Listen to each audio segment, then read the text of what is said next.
देश के मजदूर, देश के अधिवक्ता, देश के बुद्धिजीवी, चाहे किसी भी जाति के हों, चाहे किसी भी धर्म के हों, चाहे किसी भी भाषा को बोलते हों, सब इस स्वतंत्रता संग्राम में शामिल हुए। सब ने हमारे देश की आज़ादी की लड़ाई लड़ी।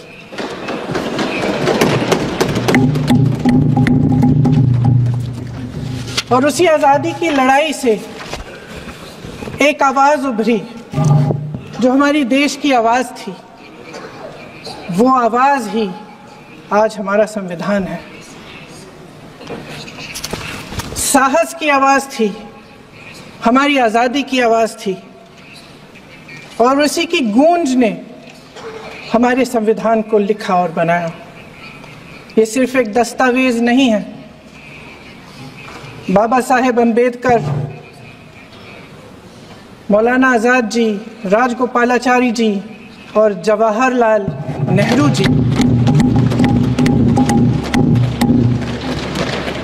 और उस समय के तमाम नेता, जैसे आपने कहा, इस संविधान को बनाने की जो कार्य में सालों के लिए जुटे रहे।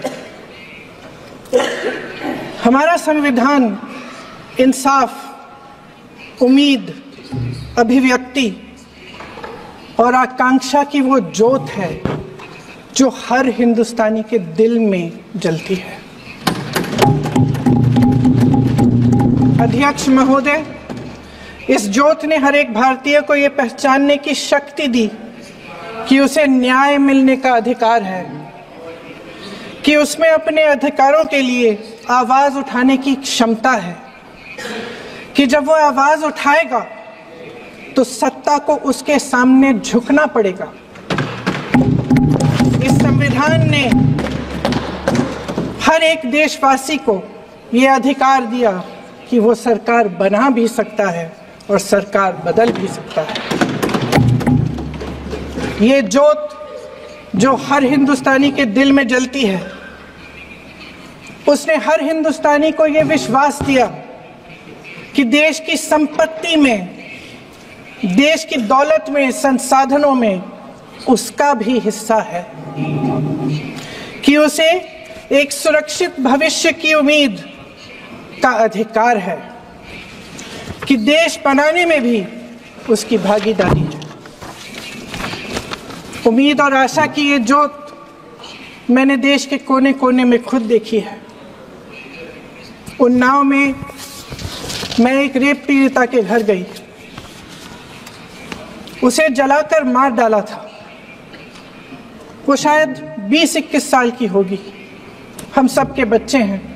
हम सोच सकते हैं कि अगर हमारी बेटी के साथ बार बार बलात्कार हुआ और फिर जब वो अपनी लड़ाई लड़ने के लिए गई तो उसको जलाकर मार डाला गया होता तो हम पर क्या बीतती। मैं उस बच्ची के पिता से मिली। उसके खेत जलाए गए थे, उसके भाइयों को पीटा गया था, उसके पिता को बाहर से, घर के बाहर घसीट कर मारा गया था। उस पिता ने मुझे बताया कि बेटी, मुझे न्याय चाहिए।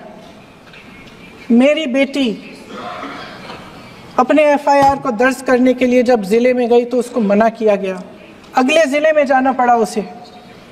वो रोज सुबह 6 बजे उठकर तैयार होकर अकेली अपने मुकदमे को लड़ने के लिए अगले जिले में ट्रेन से जाती थी। उसके पिता ने मुझे कहा कि मैंने उससे कहा, बेटी अकेले मत जाओ, छोड़ दो ये लड़ाई। लेकिन उसकी बेटी ने उसको जवाब दिया कि नहीं पिताजी, मैं अकेली जाऊंगी, मैं लड़ूंगी, ये मेरी लड़ाई है, मैं इसको लड़ूंगी। ये लड़ने की क्षमता, ये हिम्मत उस लड़की को और करोड़ों भारत की नारियों को हमारे संविधान ने दी। आगरा में मैं अरुण वाल्मीकि के घर गई। अरुण वाल्मीकि पुलिस स्टेशन में काम करता था, सफाई का काम करता था। आप सोच सकते हैं हमारी तरह उसका भी परिवार था। नई नई शादी हुई थी, 2-3 महीनों का बच्चा था। पुलिस स्टेशन में चोरी हो गई। चोरी का इल्ज़ाम उस पर लगाया गया, उसके पूरे परिवार को उठाकर पुलिस स्टेशन में ले गए। आप हंस रहे हैं, लेकिन ये गंभीर बात है। और क्या गंभीर बात। शर्म करो, शर्म। अरुण वाल्मीकि को पीट पीट के मार डाला, उसकी बीवी को पीटा, उसके पिता के नाखून निकाले, उसके पूरे परिवार को पीटा गया। जब मैं उस जवान महिला से मिलने गई जो अभी अभी विधवा हुई थी, तो उसने मुझे कहा कि दीदी हमें सिर्फ एक चीज चाहिए, हमें न्याय चाहिए और हम इस न्याय के लिए लड़ते रहेंगे चाहे कुछ भी हो जाए। ये हिम्मत उस महिला को हमारे संविधान ने दी।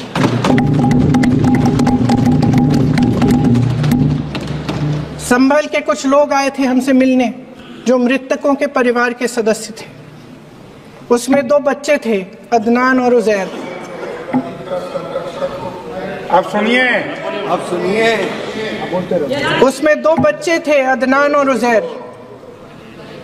एक बच्चा मेरे बच्चे की उम्र का है, दूसरा उससे छोटा 17 साल का है। दर्जी के बेटे थे। दर्जी का एक ही सपना था कि वो अपने बेटों को पढ़ाएगा लिखाएगा, एक बेटा डॉक्टर बनेगा, एक बेटा भी सफल होगा दूसरा बेटा भी अपने जीवन में सफल होगा। उनके पिताजी हर रोज उनको स्कूल छोड़ते थे। उस दिन भी स्कूल छोड़ने के बाद अपनी दुकान में चले गए। उन्हें पता नहीं था कि विवाद हो रहा है। उन्होंने भीड़ देखी, घर आने की कोशिश की तो पुलिस ने गोली से मार डाला। वो 17 साल का बच्चा अदनान मुझसे कहता है, वो 17 साल का बच्चा अदनान मुझसे कहता है कि मैं बड़ा होकर डॉक्टर बन के दिखाऊंगा, मैं अपने पिता का सपना साकार करूंगा। ये सपना, ये आशा उसके दिल में हमारे संविधान ने डाली। अध्यक्ष महोदय, हमारे देश के करोड़ों देशवासियों के संघर्ष में, अपने अधिकारों की पहचान में, इनकी कठिन से कठिन परिस्थितियों से लड़ने की अपार हिम्मत में और देश से न्याय की अपेक्षा में हमारे संविधान की ज्योत जल रही है। मैंने हमारे संविधान की ज्योत को जलते हुए देखा है और इसके साथ साथ ये भी समझा है कि हमारा संविधान एक सुरक्षा कवच है। एक ऐसा सुरक्षा कवच है जो देशवासियों को सुरक्षित रखता है, न्याय का कवच है, एकता का कवच है और अभिव्यक्ति की आजादी का कवच है। दुख की बात यह है कि मेरे सत्ता पक्ष के साथी जो बहुत बड़ी बड़ी बातें करते हैं, इन्होंने इन 10 सालों में यह सुरक्षा कवच, सत्ता पक्ष के मेरे साथियों ने ये सुरक्षा कवच तोड़ने का पूरा प्रयास किया है। संविधान में सामाजिक, आर्थिक और राजनीतिक न्याय का वादा है। ये वादा एक सुरक्षा कवच है जिसको तोड़ने का काम शुरू हो चुका है। लैटरल एंट्री और निजीकरण के जरिए ये सरकार आरक्षण को कमजोर करने का काम कर रही है। अगर लोकसभा में ये नतीजे नहीं आए होते तो ये संविधान बदलने का काम भी शुरू कर लेते।